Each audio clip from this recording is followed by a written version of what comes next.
Well, which state is in the most financial trouble? Today we're going to take a look. Stay tuned for Prudent Money.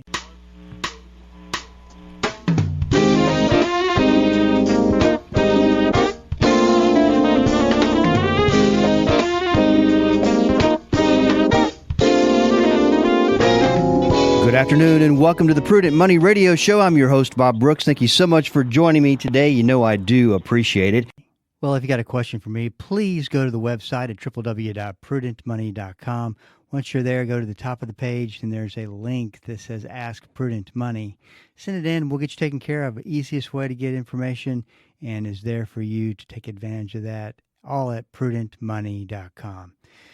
You have heard me talk about Wallet Hub, which is a website, a credit type website, and they keep up with trends. They run all kinds of surveys, and I find their information very credible and just good information that you to see what are other people doing that you may or not be doing. What are they doing right? What are they doing wrong? And what are the trends? One of the consumer trends. I tend to follow consumer trends because that all leads up to, is the consumer in a situation where they are strong enough as a whole to buy merchandise and to buy goods and services? Because remember, that's how you get into a recession, is that the very first thing, consumers back off. Probably not the first thing to happen, but it happens as a result of the unemployment situation getting worse and growth on the economy starting to slow down. Then you start to see credit issues, and you start to see the consumer start to pull pull in the resources and stop spending money, or dramatically slow down spending money, because you can see it coming. And I get these emails all the time about, there's one thing the financial media says, everything's great. And there's one thing that the Washington says is everything's great. How come I don't feel so great? How come I'm having trouble making ends meet when I never did before? I'm getting those kinds of responses. And we're going to talk a lot about that today. And some solutions, some things that you can start doing. Here's one of the things I do believe is that it's not too late to start learning good habits and to start seeing them pay off for you. So just keep that in mind as we talk through this. But Wallet Hub put out a report that's called States with the Most People in Financial Distress. And it was to shed light on the financial troubles experienced by people across the U.S. and to show where those difficulties are most pronounced. And it just came out. The very least distressed state is Hawaii. I don't know about you, but if I was on the shores of the beautiful Hawaii, I don't think I would have any stress in the world. But apparently, people obviously live in Hawaii, and they face stress like you and I do, with or without the ocean. I don't think the ocean really matters to your stress level, unless you're visiting it, and that's kind of strange, isn't it? Anyway, I'm getting off topic. So number 50 was Hawaii. Number 49 was Vermont. Let me say it the right way. New Jersey at 44. That's kind of interesting. Least distressed. Wisconsin at 41. Now let's get to the top 10 most distressed. Coming in at 10, we had Alabama. Number 9, and it was interesting to me because it wasn't until last year, because you just don't hear that much about it. But what a train wreck Kentucky had turned out to be, and with their finances. They're number 9 on this most distressed list, so that's probably an improvement, because the last time I looked, which once again was maybe 1 to 2 years ago, when I found out a lot of what was going on with Kentucky, They were up there in the top of the list, with Chicago being, of course, number one. No, excuse me, the state of Illinois being number one. And I'll have to hand it to the state of Illinois now that I'm thinking about it. They're not even in the top 10. So they have seems like maybe they've drastically improved on a really bad situation. There, they have of course, a pension plan for all state employees, and that pension plan is only 27% funded. Now think about that. If everybody had to get their benefits, they could only give out 27% of your benefits to you. 27%. I don't know if that's improved or not, but that was the last time I looked. Number 8, Mississippi. That does not surprise me. Mississippi's always typically on the list, but maybe not so. At 8 is probably a better place than they were last year. North Carolina, that surprises me. Oklahoma doesn't surprise me. South Carolina does surprise me. Nevada, if I could go either way on that one. And then here's the top 3. Louisiana, number 3. Now, Louisiana is a lot like Mississippi, and not a good financial place that their consumers are in. So Louisiana, number 3, is no big surprise.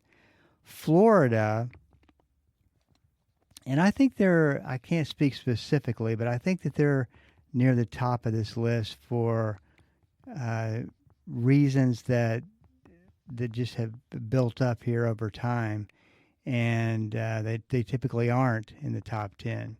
But guess who number 1 is? You probably noted that I was leading up to this. Texas is the state with the most distressed people in financial distress. So are you in financial distress today? I would be willing to bet that the majority of my listeners, or a good portion of my listeners, are maybe experiencing financial distress. It says measuring the share of residents in financial distress is a good way to take the pulse of a state and see whether people are generally thriving or having trouble making ends meet. Remember, Texas was number 1. When you combine data about people delaying payments with other metrics like bankruptcy filings, credit score changes, it paints a good or bad picture of the overall economic trends of a state. Texas is the state experiencing the most financial distress, which is demonstrated by the fact that residents had the 9th lowest average credit score in the country in Q1 2025. Texas also had the 3rd highest number of accounts in forbearance or with deferred payments per person, and the 7th highest share of people with these distressed accounts at 7.1%. I have to really, I look at these kinds of lists all the time, and this is the first time not only has Texas been ranked ranked number 1 in a bad list. I haven't seen this even show up, Texas show up even in the top 10 ever. And I don't know how long I've been getting research from Wallet Hub, pretty long time.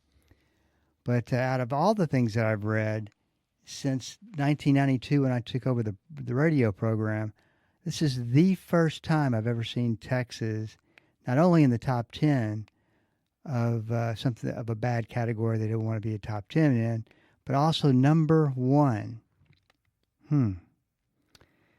One of the problems with deferred payments is the kick the can down the road approach, is that you still, even though you may feel better, you don't have to do anything about them today, you're still going to have to do something about it. And I think that is one of the things that's really affecting Texans.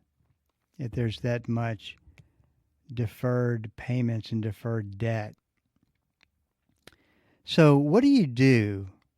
Let me ask it this way too. What do you do if you're on the good side of the table? There's let's pretend there's a table and there's two sides. There's the right hand side, or excuse me, left hand side, which is good. The bad side of the table, which is the right hand side. And let's say you're on the good side and you're saying, Bob, interesting information, doesn't apply to me.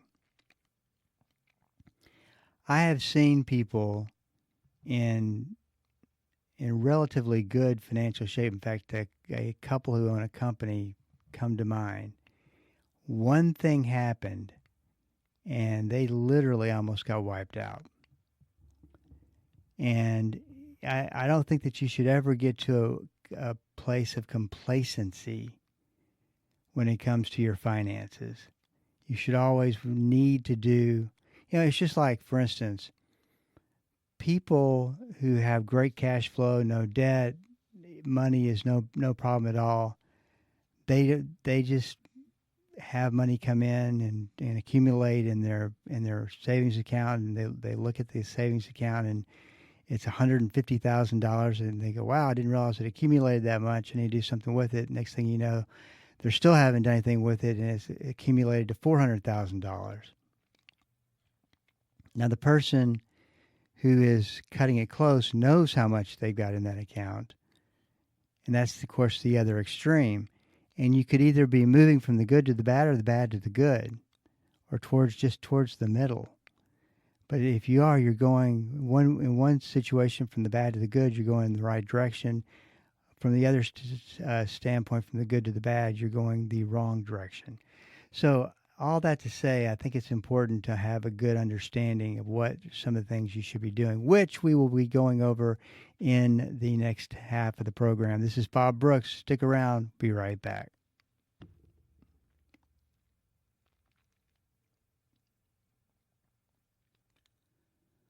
Welcome back. This is Bob Brooks, and you are listening to the Prudent Money Radio Show. Thank you so much for joining me today. You know I do appreciate it. We were just talking about most distressed financial state because distressed people financially, is Texas, number one. So what are some things that no matter what kind of shape you're in, you should be doing? Well, let's talk about your credit score, because your credit score is the most important piece of information about you. Now, you're going, that's a little bit extreme, isn't it? No, I don't think it is. Because if you got laid off and you had to go and find another job, and you finally find one that you want to interview for, and let's say that your credit score took a hit, that might be the difference in between you getting that job and not getting that job. It's representative. It represents responsibility, financial responsibility. It represents a lot of things to employers. So you want to keep it good. But I think for everybody, it's your most important asset because it opens up doors and options if you need them. But it also closes doors if you need them and can't get them. And that's where I don't want you to be. But it's time to be proactive. Make your finances a priority. And here's the thing about taking these steps, and some of the things I'm going to be talking about today, is that it's a pain. It takes time. It's also a anxiety-filled reminder of where you are, and you're not happy about it, and you have to, and you're wanting, and I'm wanting you to look at it. I will promise you one thing. I know this is going to sound absolutely crazy. Some of the things I'm going to talk about, once you go through the process of getting things organized and cleaned up and where they should be everything's what it should be, there's not any mistakes. You get this, I promise you this happens. You get to the point where you go, wow, let's go organize some more things and more. Let's get everything organized. And I especially see this with people who take the debt inventory, put a debt strategy together, and start paying that debt off, because they know that unless the metrics like the credit, the interest rates drastically change or not, you're going to be getting out of debt in a time frame that you never believed you could get in debt on, that you could get out of debt. And I'll talk about this. It's called the debt avalanche. Something that if you have a lot of debt, you need to do this. I often get the talking about credit scores. I often get the email, the random email that says, "What do you think about credit repair?" I'm not a big advocate of credit repair, and to be fair, I'm only going to be talking about the credit repair companies that I don't agree with their methodology, because quite frankly, it's some of it's, to me, it would be easy to call it fraudulent. I think that's about any time you lie about something, or close enough. But what they want you to do is they want you to come in and they're going to say, you've got 5 bad items on your credit report, and we want you to dispute these items and say they're not supposed to be on the credit report. Let me rephrase that.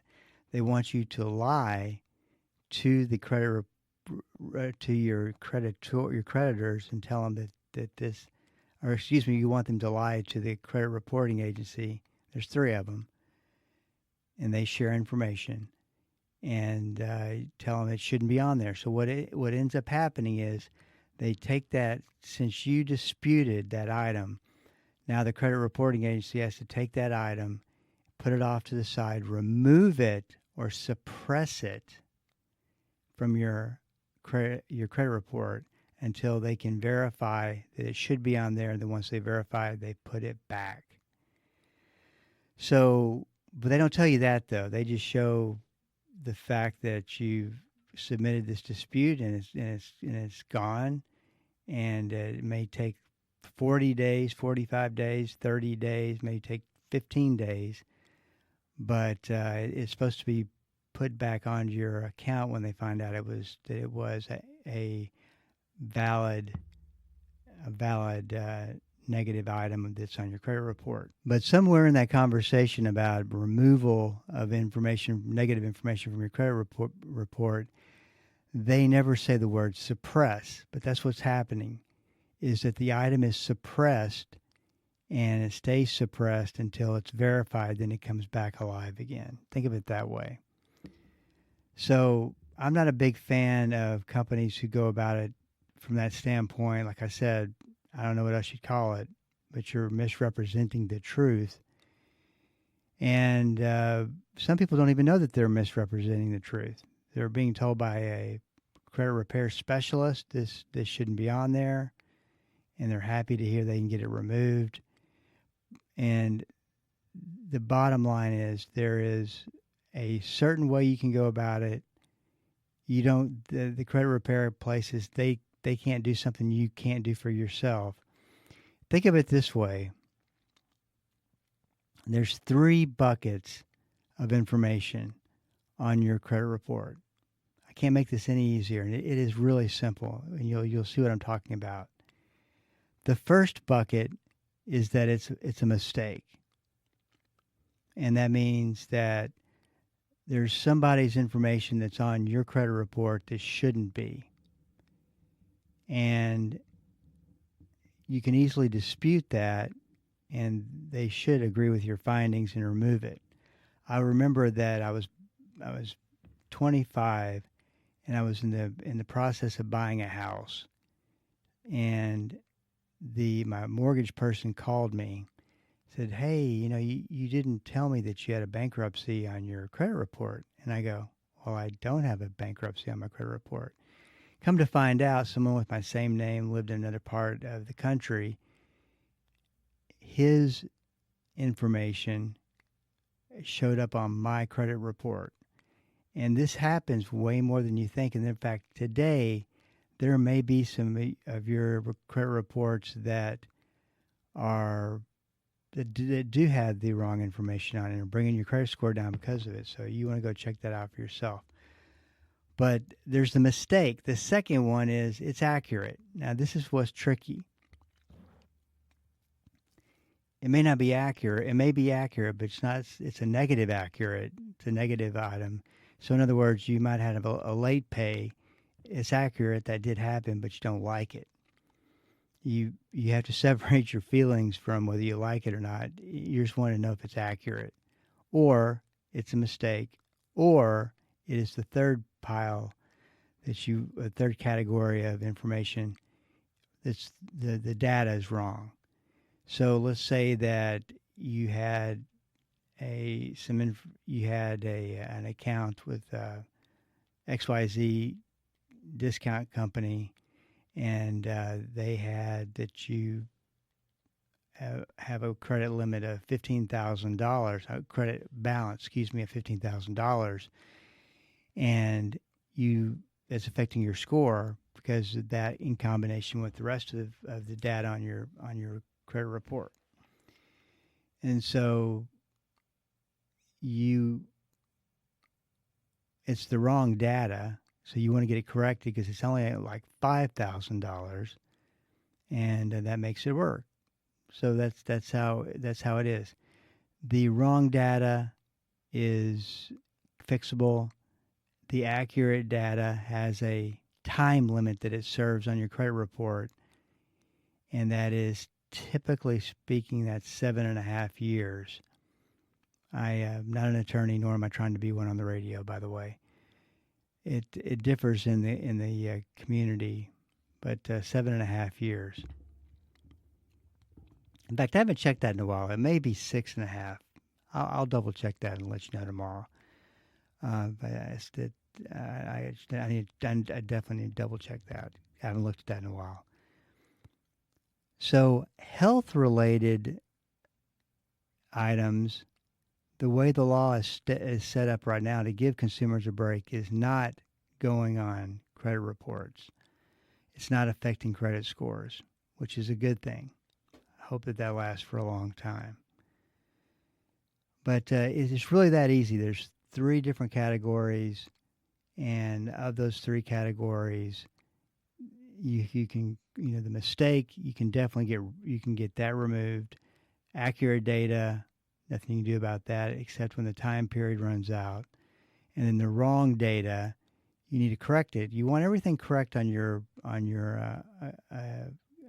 credit report. Now, if you know everything's correct on your credit report and you're in a situation where you're done with it, then I would freeze my credit reports to where nobody can get in. And the credit freeze is one of the best strategies to keep people out of your credit report, because you are the only person who has the key to open the account up, to get into the account.